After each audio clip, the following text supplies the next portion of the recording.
నమస్తే welcome to KK news నేను శ్రీదేవి రాష్ట్ర హోం మంత్రి వంగలపూడి అనితపై హైకోర్టు అసహనం వ్యక్తం చేసింది ఓ కేసుకు సంబంధించి అనిత తరపు న్యాయవాది వ్యాఖ్యలపై అభ్యంతరాలు వ్యక్తం చేసింది సరి చేసుకోవాలని సూచించింది తనపై విశాఖ 7వ స్పెషల్ మెజిస్ట్రేట్ కోర్టులో పెట్టిన కేసు ప్రొసీడింగ్ ను కొట్టివేయాలని కోరుతూ హైకోర్టును ఆశ్రయించారు అనిత ఫిర్యాదుదారుడితో రాజీ చేసుకున్నారని అందుకే కేసు కొట్టివేయాలని విజ్ఞప్తి చేశారు అయితే రాజీ అంటే ఏంటని అందుకు తగ్గట్టు ఆధారాలు చూపించాలి కదా అంటూ అనిత తరపు న్యాయవాదిపై అసహనం వ్యక్తం చేశారు న్యాయమూర్తులు ఈ రాజీకి సంబంధించి పూర్తి ఆధారాలు వివరాలు సమర్పిస్తే కానీ తాము స్పందించలేమని చెబుతూ విచారణను వాయిదా వేసింది హైకోర్టు దీంతో హోంమంత్రి అనితకు షాక్ తగిలినట్లయింది ఇక హోంమంత్రి అనిత తన అవసరాల కోసం శ్రీనివాస్ కు అనే వ్యక్తి వద్ద 70 లక్షల రూపాయల రుణం తీసుకున్నారు తిరిగి చెల్లింపు విషయంలో వివాదం ఏర్పడింది దీంతో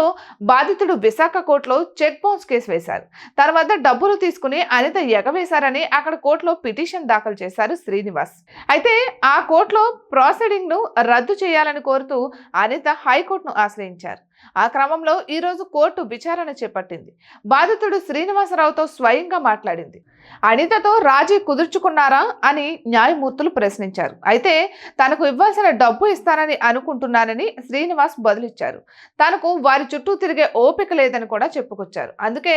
రాజీ అనగానే సరేనన్నానని బాధితుడు కోర్టుకు విన్నవించుకున్నాడు బాధితుడు స్టేట్మెంట్ ఇవ్వడంతో ఈ కేసును కొట్టివేయాలని ఆదేశాలు ఇవ్వాలని అనిత తరపు న్యాయవాది సతీష్ కోరారు చెక్ బౌన్స్ కేసును కొనసాగించడానికి వీలు లేదని భవిష్యత్తులో కూడా శ్రీనివాస్ ఎలాంటి కేసులు వేయడానికి వీలు లేదని వాదించారు దీనిపై కోర్టు అభ్యంతరం వ్యక్తం చేసింది